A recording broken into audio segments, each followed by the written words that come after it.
This pasta dish is a classic meal in South Italy, and I'm going to show you in this video how to make it in the normal way, as well as how to reduce the calories and make it high in protein. First up, the pasta. The traditional version of this dish uses a pasta shape called orecchiette. This means small ears in Italian. They actually look a little bit like that. However, if you can't find them in your grocery store, then simply use regular pasta. They have the same macros and will work totally fine as well. So for one serving, I would use between 80 to 100 grams weighed raw. That is between 270 and 350 calories worth of pasta, and it's a reasonable amount for this meal, as we are going to increase the volume of the meal with the next ingredient, which is broccoli. Broccoli actually has quite a lot of protein compared to other vegetables, and it's low in calories as well. I will pick a knife and just chop off a couple of florets. About half a broccoli is fine, which in my case ended up being 160 grams worth of broccoli. After that, give the florets a simple chop to turn them into bite-sized pieces.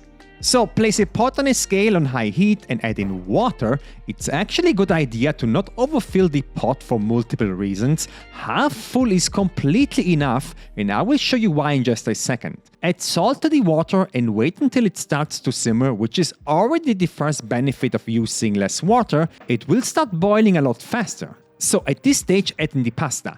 The package says 12 minutes until al dente, but we are letting it cook for only 11 minutes. I will show you what to do during the last minute. In the meantime, let's move on with the protein source, which in the traditional version is the Italian sausage called salsiccia. This is a very flavorful sausage, but it also has quite some fat in it and therefore a lot of calories, so I recommend swapping it out for 180 grams of extra lean ground beef. This has only 5% fat and does half the calories of regular ground beef, and it also has a lot of protein.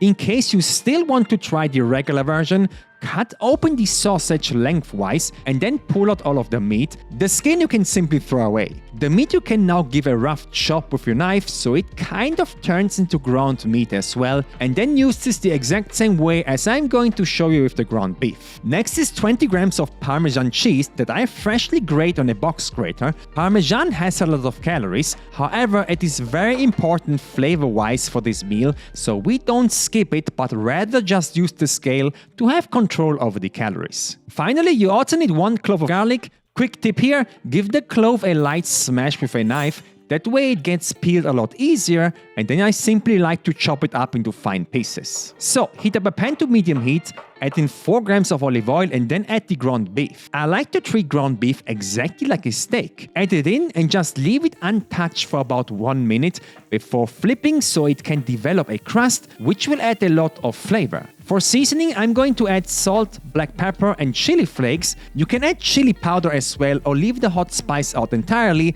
that is totally fine. Then you can break up the ground beef and keep mixing until it is cooked through. This takes another 1 or 2 minutes. So back to the pasta. Remember, it takes 12 minutes until al dente. After 10 minutes, I'm going to add the broccoli into the pot and let it cook for 1 more minute. And after 11 minutes in total, I'm going to give the pasta a try to check for salt.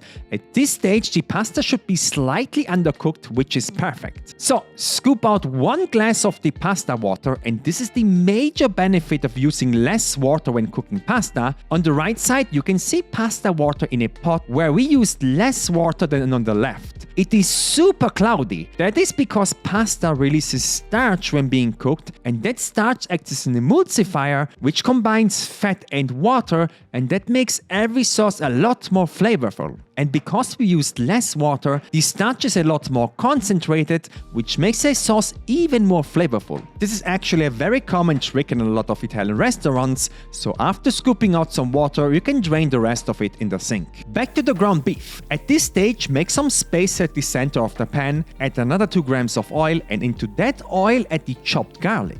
Let it sit there for just 15 seconds without letting the garlic burn. This will add a very nice flavor to the sauce. And now add the pasta water as well as the pasta and the broccoli, and then give everything a stir, close the lid and let it simmer for 1 final minute. This is where the pasta will be cooked to al dente, while it can also soak up flavor from the cooked beef. So give it a taste test, and once the pasta is cooked through, switch off the heat, add in the Parmesan cheese and give it a final stir. The cheese will now melt into the sauce, and this will bring everything together to create a very nice meal. Add everything to a plate, optionally add another 5 grams of Parmesan cheese, and there you have a very nice pasta dish with actually great macros, 765 calories and 66 grams of protein. These types of recipes help me and over 10,000 people lose weight and keep it off. Why? Because I specifically make sure that they taste delicious, are filling and have great macros, and I created a cookbook with over 250 recipes like this one, from breakfast to lunch to dessert, pizza, burgers and cheesecake. You buy it once and you get all recipe updates for free. The link is in the description.